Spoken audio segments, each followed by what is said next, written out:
And God said, "Let there be The light." Lord says, "Let my people go." I am the way and the truth and the life. No one comes to the Father except through me.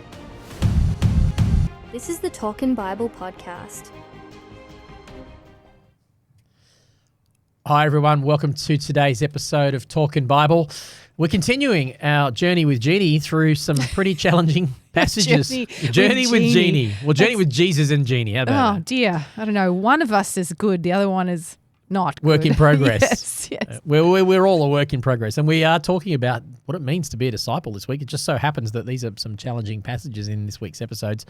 Around relationships, around attitude towards money, around Jesus being Lord, about the cost of discipleship, what it means to ultimately follow Jesus, and there's a cost attached to that in most of these passages we happen to be looking at. And today we're talking about this little parable Jesus gives in the Sermon on the Mount, and he gives it in Luke as well, probably in different context.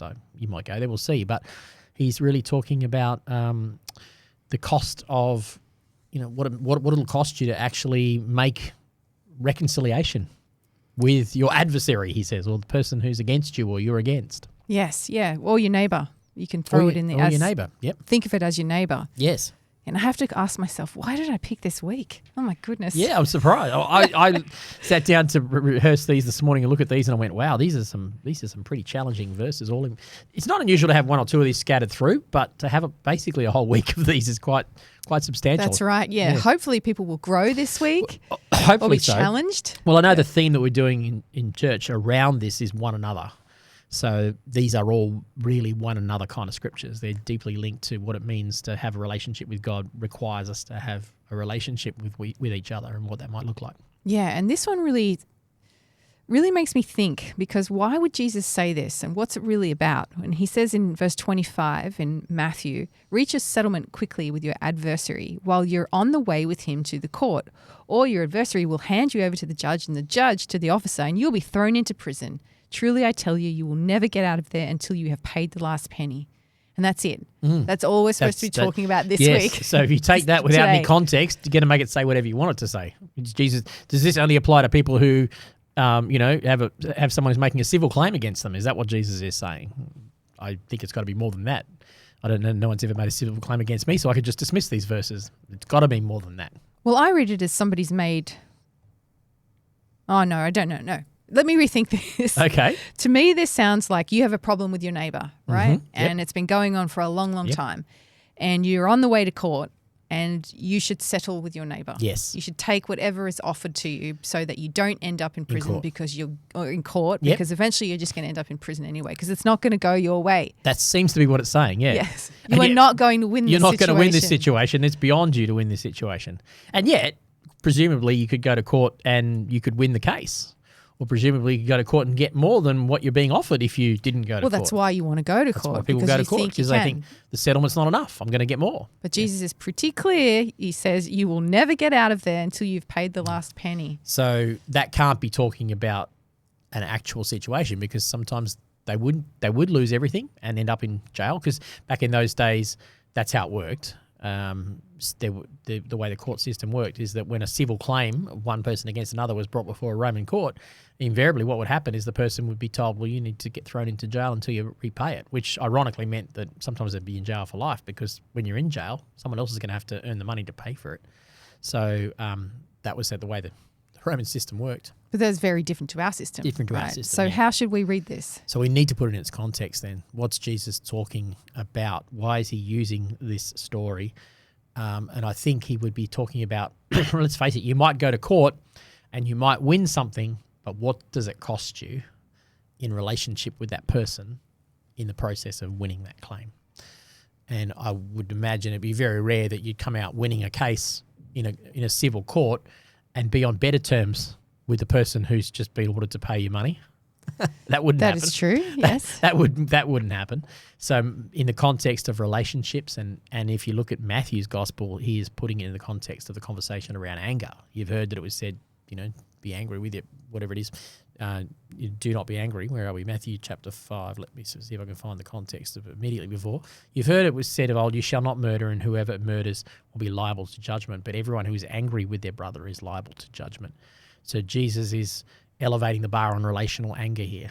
And he's using this story to say, if you get so embittered and so angry that it's like you're going to drag that person through the courts to get your way and get everything you deserve, that's going to cost you everything. And who knows, you might actually get there and find that you're the one at fault, and then you've lost even more.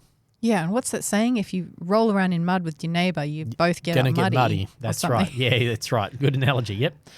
And I think that's probably what Jesus is trying to get at here, is that it's just it's good to rethink your need to be right all the time. Your anger at how you've been mistreated, do not let that become all encompassing just so you can have your day in court. That is not healthy for you or for your neighbor. It's not kingdom living, is what Jesus is trying to say. Far better to find a way to bring reconciliation. Do whatever you can to bring reconciliation before you get there. Or it might cost you everything. You might win the court case, but you've still lost everything in God's eyes, because you've won the case because of your anger. You've got your way.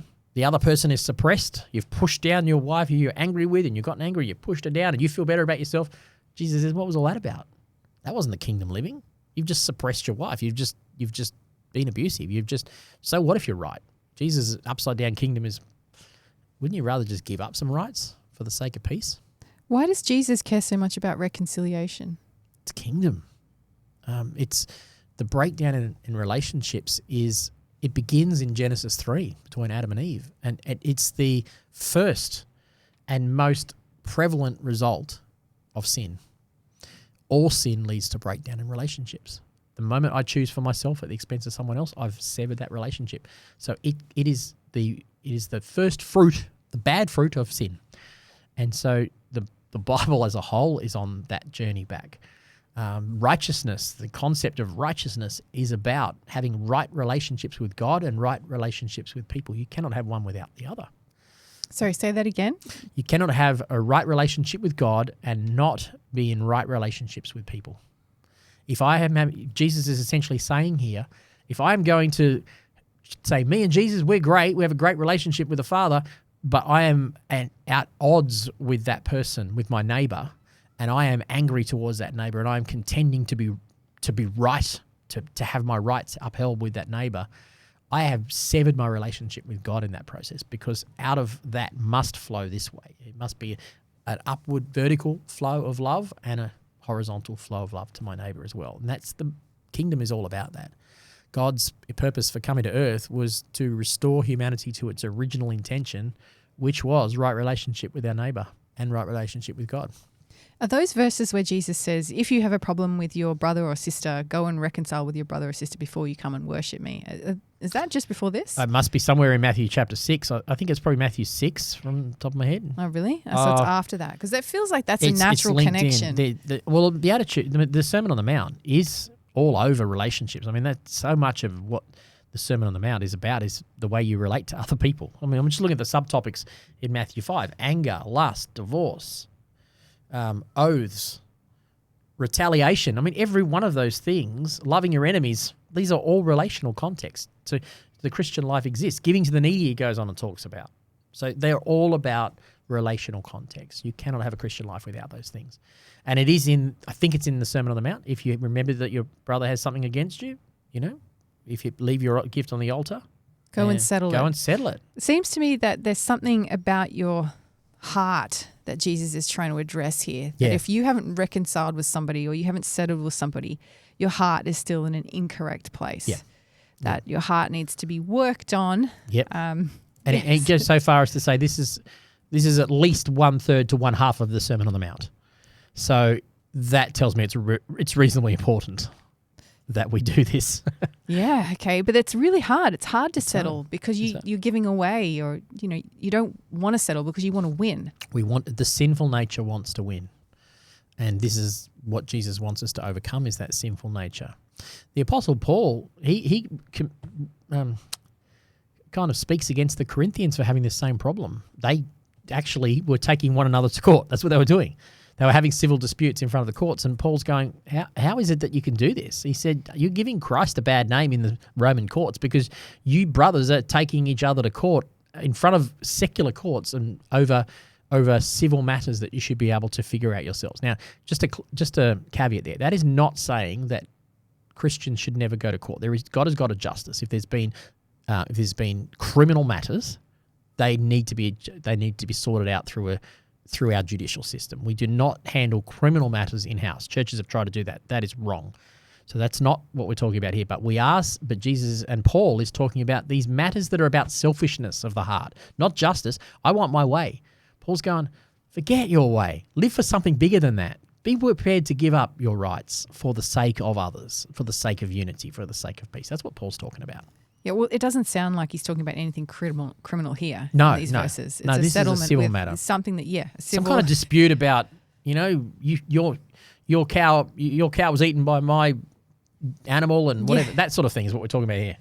Yeah. That's right. Yes. When I was reading this, it made me think of a family that I know who one of their neighbours is quite aggressive and poisons plants and chops down fences and that's what he's talking about. Does all that sort of stuff. Yeah. But the family that I am friends with, they just don't even react. They'll go plant some more plants, but a little bit further away from the fence. Yeah, they'll speak amicably to their neighbour, and Christmas that's what presents I'm talking about. and That's what things. Jesus is talking about. Yeah, and I was really convicted. Wes, Me too. Thinking about that. Yes, that's the love, upside down love of God that you're describing your friends having there. That's what Jesus is talking about. Yeah, and it doesn't guarantee peace. And Paul says in Romans, as far as it depends upon you, live at peace with all people. It's not guaranteeing you will, but it's making sure that your heart is okay. You're not embittered. I mean, I don't know these people you're talking about, but I imagine it's not easy to do that. But I imagine it's less consuming than it would be to be constantly engaged in giving their mental power to these neighbours who are poisoning their plants all the time. I mean, that would be all consuming. Yeah, and they laugh about it. Yeah. But another thing in conversation with them is, you imagine how bad that issue would get if it escalated. If they pushed back. Yep. Proverbs says a soft answer turns away wrath. Yeah, it's not worth it to them. No. They've got problems in their own life, Yeah. Why bother? Why bother? And intuitively we know this because that makes sense, but our sinful nature wants to be right and wants to exacerbate problems. And this is what Jesus is inviting us into is don't live that way, folks. Don't let your anger... what Jesus is saying in the context of you've heard that it was said do not commit murder, but anger is murder in the heart, is he is saying murder, war begins with anger. That's where it begins. Yeah, it does. Well, with resentment, bitterness. Bitterness, yeah, that's right. Those kind of emotions that come from some kind of offence. A feeling of not being respected. Yes. That sort of thing. Yeah. That's right. Another way I read this, I just want to throw it in there, is this must be the childhood church upbringing that I had when I read it. Reach a settlement quickly with your adversary. I was like, oh, that's got to be the devil.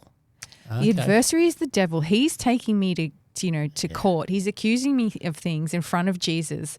So I have to settle, not necessarily with him, but I have to settle with Jesus, to be forgiven and all of that. Otherwise, because I'm going to be thrown into prison. That sounds like a very Hellfire and Baptist version, Hellfire and Brimstone Baptist version of preaching that. I don't think that's what Jesus is talking about. That's one way I read it. Yeah. I better, I'm sure you find some scholars that agree with that too. But that's, while nothing you said there is wrong, I think to build that argument out of this passage is to just totally butcher what Jesus was really trying to make, the point he was trying to make. But if you take it out of context, you can make it say that. And that's when I read it. I thought, oh, but because there's so many, a lot of the language is similar to he's other using things. the term adversary there, which elsewhere refers to the devil. Yeah. Yes. Totally. But that's not what Jesus is talking about. Just that I'd throw that in there. So who's Jesus to you in this moment? Oh, let me think. I didn't think about it for this one. Who is Jesus for me in this passage? How about we go with Jesus is the Prince of Peace? Oh, that's a good thought. Because the Prince of Peace means the principle, or the author of peace. We get the word principle or first of peace from. So here is Jesus, the Prince of Peace, the one who comes to bring peace, showing us the way that if we will follow, that we too can live at peace and not live with anger or hatred towards others. That's good. To me, it was like Jesus is showing here just how active he can be and should be in your life as a disciple. I like that too. Yeah. Because often he says things, love your enemies, and you think, what does that actually mean? And you walk away and you consider it. But this one is a direct statement. Tangibility about it. Yes. Yes, true. Good point. And that links in with what I was saying earlier in the week around letting Jesus we're the steward and he's the owner and he's the Lord of our life, because it's a good example. How do I deal with my neighbor who's poisoning my plants? Lord, my life is your life. What am I going to do? How would you respond? And that's a good example of it. That's making him the Lord, the Prince of Peace, the first. I like it, Jeannie. Yeah, this is a clear way of how you should live your life as a Christian. Yep, and as a disciple. And there's a tangibility, a little bit like how we interpret. Earlier in the year, I talked about interpreting the law. You take the law and you go, what's the context? What does it teach us about our behavior? What can we observe about human behavior? What can we discern about God's will, and how can we embody that? These few verses in this little parable here about going to court, same thing. What is it showing us about human nature? What is it showing us about the way God wants us to respond? And how do I embody that in my relationship with my neighbor? That's how to apply God's word into everyday life. Yeah, right. And it sounds like he's very personal. Deeply involved. He's involved in your life, no matter if you like it or not. Yes, whether we like it or not. This is true. All right, enough for today? Yeah, yes. All right, thanks everyone. Talk to you next episode.